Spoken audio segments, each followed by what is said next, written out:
Hello again, everybody. Welcome back to another video. I appreciate you coming back for some more information and tactics on how to become a successful insurance agent. And today I'd like to talk a little bit about what is the most important thing that an agent is going to do to help them be successful, to maintain that success, and just keep everything rolling. And really, it comes down to two words: clients and activity. Those two things are key. Now, you can't have clients without having activity, which means you have to prospect a lot. And you have to always be on the lookout for the new opportunity, that next opportunity coming your way. So, marketing yourself, being that person of mindset to always be on the prowl is going to be so huge, especially early on when you're starting off in the industry. You want as much activity as possible. Your prospecting has to be on point and really solid, because if it's sporadic, it's tough to come back from that. And that's where a lot of agents fail. They just do not have enough activity in their pipeline to get things going. So today we're going to talk about that. We're going to talk about what are some methods that somebody can use to be successful. So maybe some are going to cost some money, others are not going to cost so much. It just depends on the boat everybody's in. Everyone's going to be coming from different paths when they're coming into this industry. They're going to be in different phases of life. So there's different ways in doing it. We'll go over a few today that are time true, and who knows, that may change over the next 20, 30, 50 years, but there's still things that work really, really well today. And the first one is going to be natural market. Now, I'm sure that scares a lot of people. That probably makes a lot of people uncomfortable. Like, natural market, oh gosh, that's people I know. They are. And there's going to be very few companies out there that will not tell you that's a great place to start. The reason I think it's a great place to start is because they know you. So you can go ahead and you can make mistakes. You can go ahead and get your talk tracks down, understand the products more, and they'll forgive you for saying, oh, let me find out. Let me find out that answer. I don't really know offhand. That's good. That's what you want. You also want to utilize them as marketing mechanisms for you. Tell them, hey, you know a lot of people that I don't know.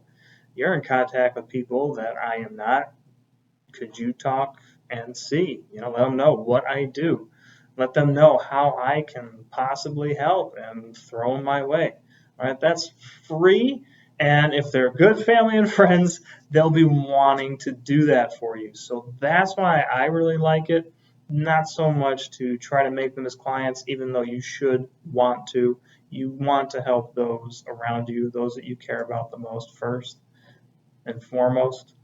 But it opens up other opportunities. So natural market, great place to start. For some people, it could also be where you're coming from previously. Maybe you worked in retail, you were a store manager in retail, you know a lot of people. That's still natural market.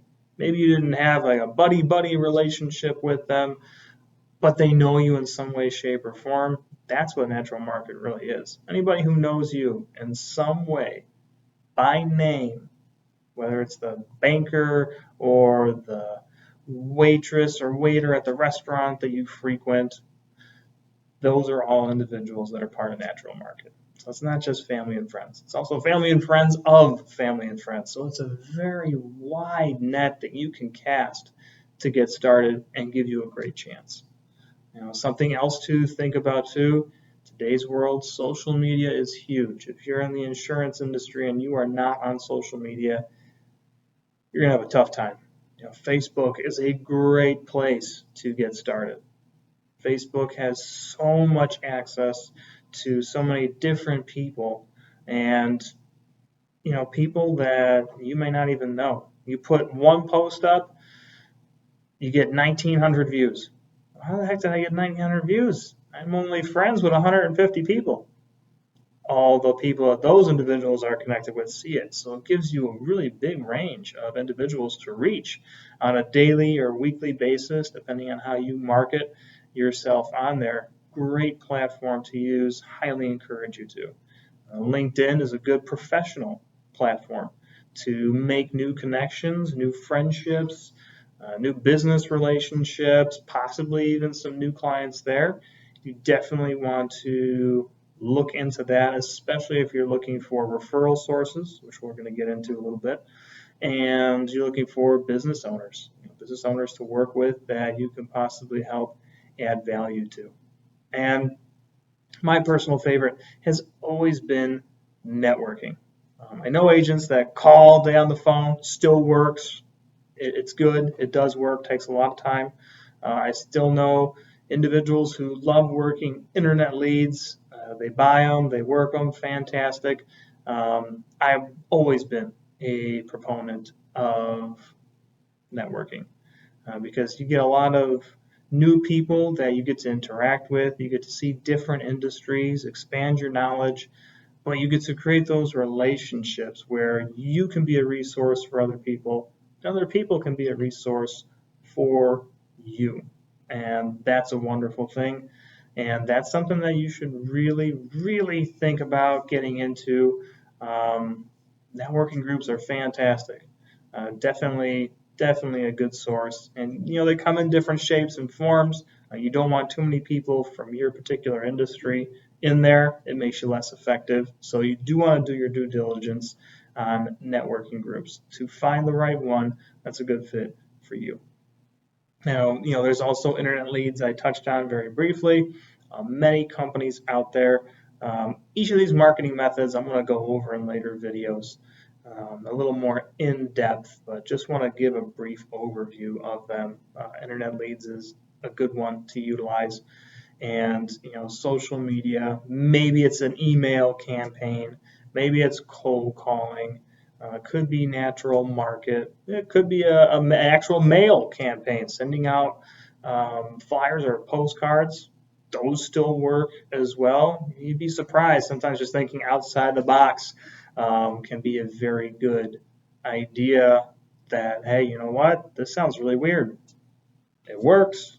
I still know people that put ads in newspapers, as crazy as that sounds, and that does work. It does work. So, that's where we've talked about previously having a mentor, someone who knows the industry a little bit. They've had success, and they can kind of guide you along on what makes the most sense for you. What are you most comfortable with? If you don't have a budget, these things are going to work. If you have a budget, then you're going to be in this category, which is perfectly fine. Nothing wrong with that at all, right? So you have to make sure you come up with that plan early on. You don't want to be halfway in your career trying to figure that out, because activity is going to be key. The more leads you have coming in, the more people that you are quoting in this business, the more you're going to get out of it. If you're only quoting one person a week, you have a 50-50 chance of closing that person. You want to have good activity. So besides marketing, there's also numbers, right? It's a game of numbers. You want to see where that goes into too. Those are going to be videos that I'm going to make as well. So I do try to keep these videos kind of short and give you some good, relevant information. So I hope that helps. So remember, you want a plan. You have to have activity. You have to keep prospecting at all times. So for now, I appreciate it, as always, watching me. Hope the information that I give you is really good. Hope you enjoy the videos. I enjoy making them, and I look forward to the next one. And, please subscribe, leave comments, and I will see you in the next video.